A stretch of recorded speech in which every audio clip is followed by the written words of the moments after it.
All right, everybody, thanks for joining in. This episode, we are taking a trip back to the very beginning of the decade that we both despise Oh with man. so much hate.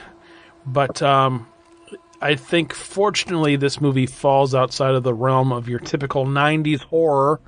And we're talking about another Stephen King adaptation this episode. And we're talking about 1990s Graveyard Shift. Yeah, it's funny because like when I think 1990s horror, the early 90s were a little bit different than what came out later.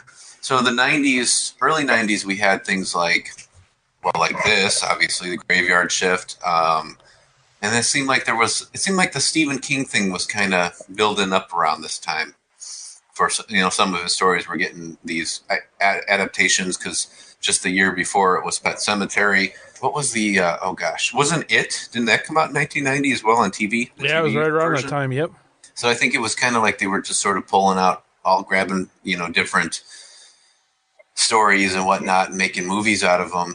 So the early 90s, and then the early 90s horror, I'm thinking like, the Child's Play franchise is starting up.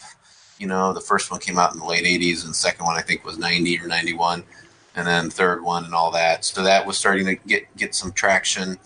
Like this is like sort of that weird early 90s horror stuff, because then in the later part is where it got real bad, like the mid and late 90s, and when you get like the I Know What You Did Last Summer, Urban Legend, all those where basically they just looked at Dawson's Creek and said, hey, let's grab those kids and put them in a horror movie.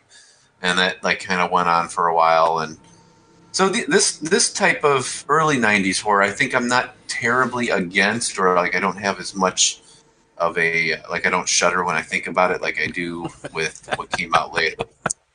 Yeah, I think you're right with that. I don't think the bad stuff started until, like, we should almost split it off. Because I think really the bad stuff didn't start until like 95 or 96, really. Yeah, that's right around the time. I hate to admit to it, but, most of those movies, I don't know if this is the same for you or not, but like Scream and I Know What You Did Last Summer, Urban Legend, all of those movies, I actually saw most of those in the movie theater, unfortunately. Oh, man. I didn't see any of them in the movie theater. You're lucky. I'm gonna get this out here now. I'm just gonna go ahead and do it. I know that this might be a controversial thing to say. I know I might be breaking the rules. I know that this is, one of those things where this is one of those dividing line things. But I'm just gonna say it. Scream is a terrible movie. I'm sorry. It was like it came out. It was one of those movies where everybody was into this new horror film, this new horror franchise, and I wanted to like it because of that. I tried. I hated it. I still hate it. I don't go back to revisit it. I never will. Sorry. I know it's a Wes Craven film. I know he's brought us some classic films, and I get that, and I know that there's a huge fan base for Scream, but it just never did it for me.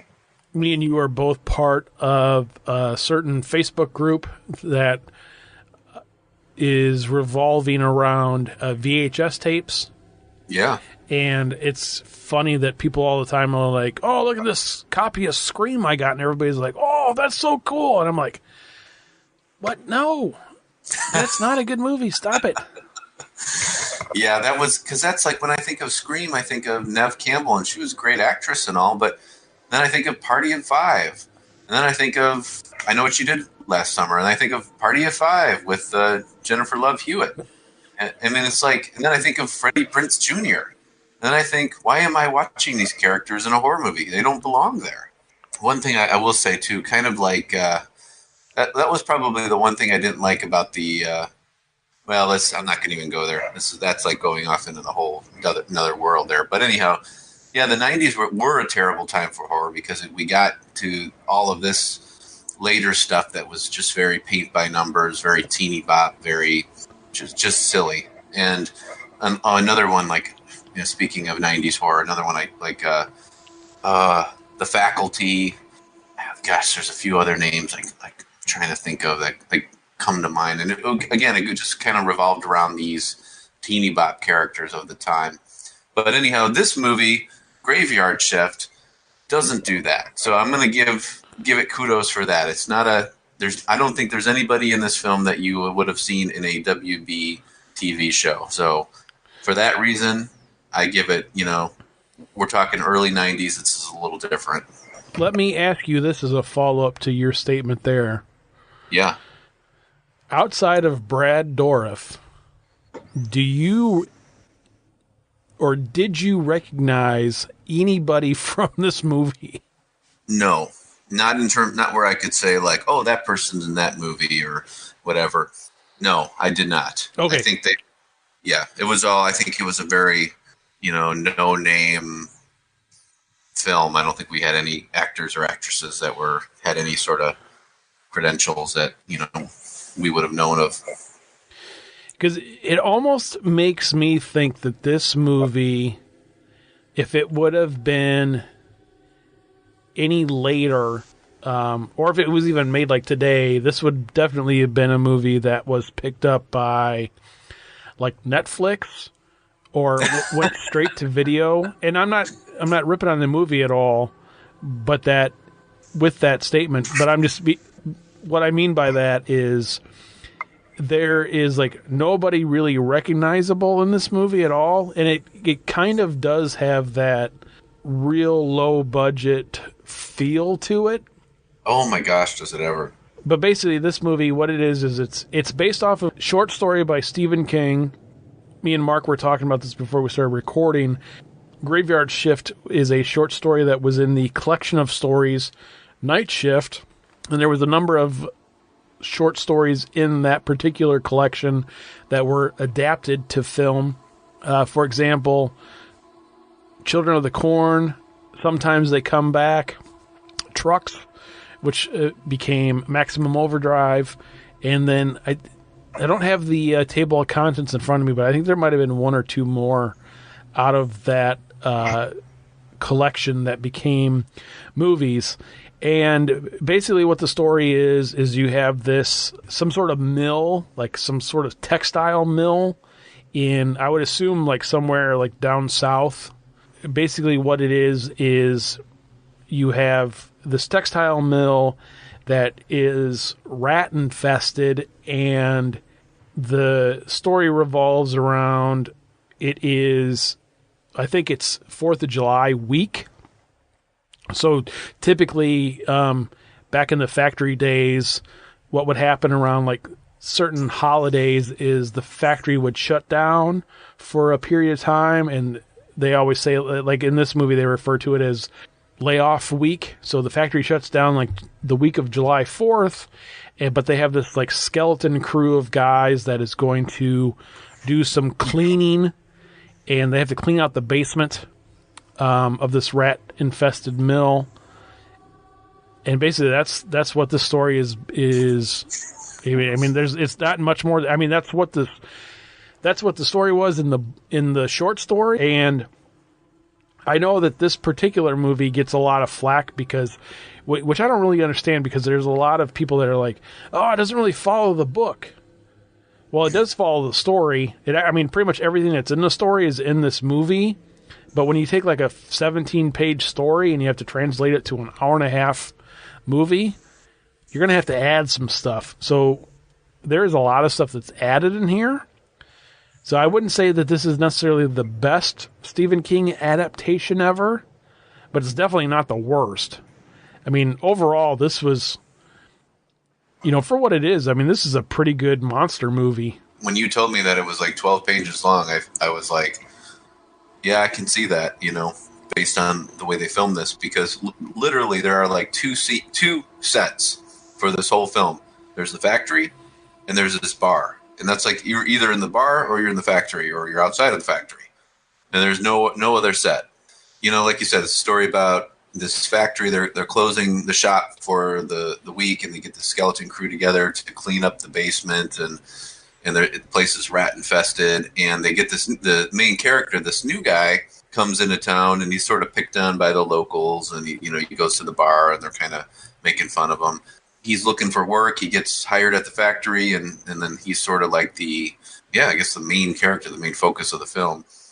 And then the boss, the manager of the factory, he's sort of like I don't know, he's kind of like the bad guy, but he's also, how would you describe him? He's not really the guy you're supposed to not like, but at the same time, he's got like some likable characteristics to him. It's really, yeah, it's really just this dungeon of a basement in this factory, which is how they would think they would ever clean it up is beyond me. I mean, you'd have to really just like blow the place up just to get rid of it. I mean, it's just like this giant garbage dump factory place, and and it's loaded with rats. And anyhow, we find out that there's this other creature that's like killing some of the workers, and then as they're cleaning up this basement, they slowly run into it, and you get to see it more.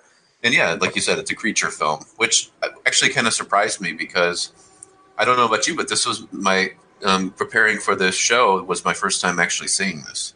Yeah, I think I saw it once a while ago, like a long time ago, because being a huge Stephen King fan, so I typically try to check out everything at least once. Yeah, it was one of those that I really I didn't remember anything about it, and so when we had decided to do this, I was like, oh, well, let me read the story real quick. And I read the story in like a half an hour or whatever. And then it was one of those things, when I realized it was like based around rats and stuff, I was like, huh, I don't remember that movie at all. Because I was kind of thinking like, I wonder if they stick to this at all.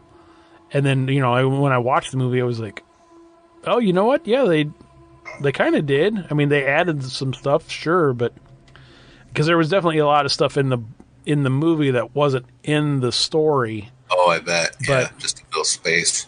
But yeah, I mean, exactly what you would expect if you're familiar with the story and you've never seen the movie.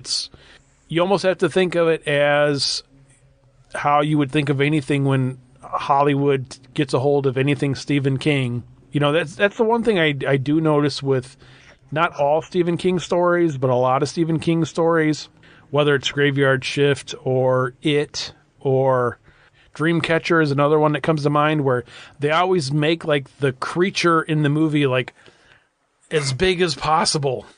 Yeah, this creature was kind of weird too. I mean, it was sort of like you've got all these rats everywhere, and you're thinking that it's somehow a rat, but it turns out to be more of a bat.